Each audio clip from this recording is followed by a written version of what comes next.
Hi friends, welcome back. ഇന്നത്തെ എൻ്റെ recipe വളരെ ഈസി ആയിട്ട് വീട്ടിലുണ്ടാക്കാൻ പറ്റുന്ന ഉരുളക്കിഴങ്ങ് റോസ്റ്റാണ്.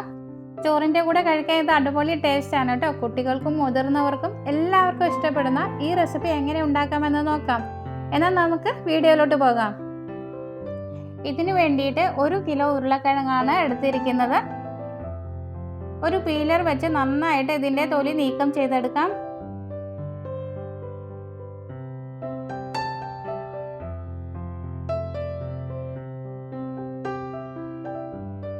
ഇതേമാതിരി എല്ലാ ഉരുളക്കിഴങ്ങിൻ്റെയും തൊലി നീക്കം ചെയ്ത് എടുത്തു വെക്കാം. ഇനി ഇത് സ്ക്വയറായി കട്ട് ചെയ്ത് വെക്കാം. എല്ലാ ഉരുളക്കിഴങ്ങും ഇതേമാതിരി തന്നെ കട്ട് ചെയ്ത് മാറ്റി വെക്കാം. ഇനി ഇത് കട്ട് ചെയ്ത ശേഷം വെള്ളത്തിൽ ഇട്ട് വെക്കേണ്ടതാണ്. ഉരുളക്കിഴങ്ങ് അരിഞ്ഞിട്ട് കുറേ നേരം വെക്കുകയാണെങ്കിൽ അതിൻ്റെ കളറൊക്കെ മാറി വരുന്നതാണ്. അതുകൊണ്ട് അരിഞ്ഞ ശേഷം ഇതേമാതിരി വെള്ളത്തിലേക്ക് ഇട്ട് കൊടുക്കേണ്ടതാണ്.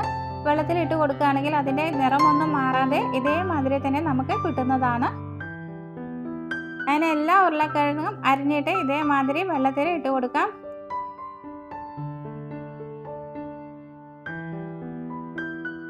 ഇനി ഇത് നന്നായിട്ട് കഴുകി വൃത്തിയാക്കി എടുക്കാം. വാഷ് ചെയ്ത് മാറ്റി വച്ചിരിക്കുന്ന പൊട്ടാറ്റോ ഒരു പാത്രത്തിലേക്ക് ഇട്ട് കൊടുക്കാം. ഇതിലേക്ക് പാകത്തിനുള്ള വെള്ളം ഒഴിച്ചു കൊടുക്കണം. സാധാരണ നോർമൽ വാട്ടറാണ് ഒഴിച്ചു കൊടുക്കുന്നത്. ഇത് മുങ്ങത്തക്ക രീതിയിൽ വേണം വെള്ളം ഒഴിച്ചു കൊടുക്കാൻ.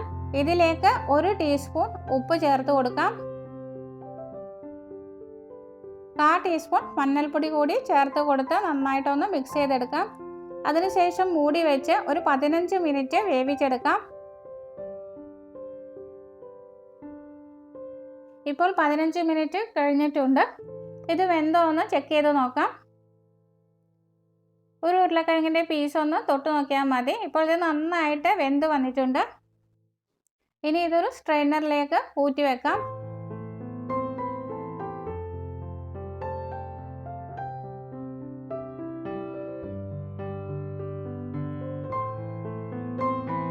ഇനി ഒരു പാത്രം അടുപ്പിലേക്ക് വെക്കാം. അതിലേക്ക് 1 ടീസ്പൂൺ വെളിച്ചെണ്ണ ഒഴിച്ചു കൊടുക്കാം. വെളിച്ചെണ്ണ ഒന്ന് ചൂടായി വരുമ്പോൾ ഇതിലേക്ക് 1 ടീസ്പൂൺ കടുക് ഇട്ട് കൊടുക്കാം. കടുക് ഒന്ന് പൊട്ടി വരട്ടെ.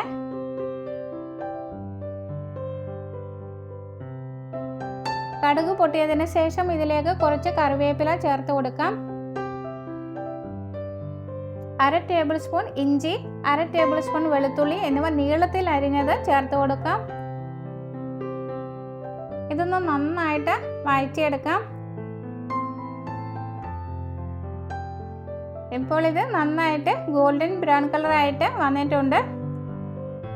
ഇനി ഇതിലേക്ക് 3 സവാള നീളത്തിൽ അരിഞ്ഞത് ചേർത്ത് കൊടുക്കാം.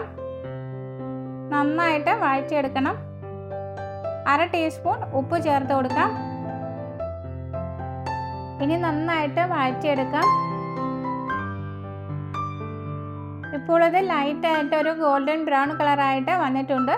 ഇനി ഇതൊരു സൈഡിലേക്ക് മാറ്റി വെക്കാം. ഇനി ഇതിലേക്ക് മസാലപ്പൊടികൾ ചേർത്ത് കൊടുക്കാം. മസാലപ്പൊടികൾ ചേർത്ത് കൊടുക്കുമ്പോൾ തീ ലോ ഫ്ലെയിമിലേക്ക് മാറ്റേണ്ടതാണ്. ഇതിലേക്ക് 3/4 table spoon Kashmiri chilli, 1/2 table spoon മല്ലിപ്പൊടി, 1 teaspoon chilli flakes, 1/2 table spoon garam masala എന്നിവ ചേർത്ത് കൊടുക്കാം.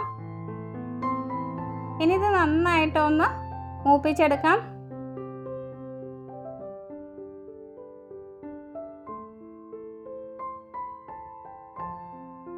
ഇപ്പോൾ പൊടികളൊക്കെ നന്നായിട്ട് മൂത്ത് വന്നിട്ടുണ്ട്. ഇനി ഇതിലേക്ക് ഉള്ളി കൂടി ചേർത്ത് കൊടുത്ത് നന്നായിട്ട് മിക്സ് ചെയ്തെടുക്കാം.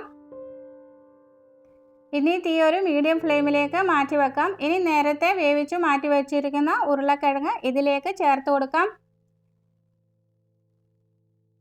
ഇനി എല്ലാം കൂടി നന്നായിട്ട് ഇളക്കി യോജിപ്പിച്ചെടുക്കാം.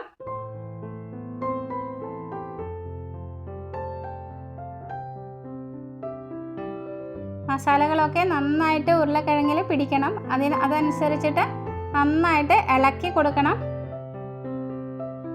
അങ്ങനെ നമ്മുടെ ടേസ്റ്റി ആയിട്ടുള്ള ഉരുളക്കിഴങ്ങ് ഫ്രൈ ഇവിടെ റെഡി ആയിട്ടുണ്ട്. ചോറിൻ്റെ കൂടെ കഴിക്കാൻ വളരെ ബെസ്റ്റാണ് കേട്ടോ. ഇത് കുട്ടികൾക്കും മുതിർന്നവർക്കൊക്കെ ഇഷ്ടമാകും. ഇത് നിങ്ങൾ ഉണ്ടാക്കി നോക്കിയിട്ട് ഫീഡ്ബാക്ക് അറിയിക്കണം കേട്ടോ. ഈ റെസിപ്പി നിങ്ങൾക്ക് ഇഷ്ടപ്പെടുകയാണെങ്കിൽ ലൈക്ക് ചെയ്യാനും നിങ്ങളുടെ ഫ്രണ്ട്സിനും റിലേറ്റീവ്സിനും ഒക്കെ ഷെയർ ചെയ്ത് കൊടുക്കാനും മറക്കരുത് കേട്ടോ.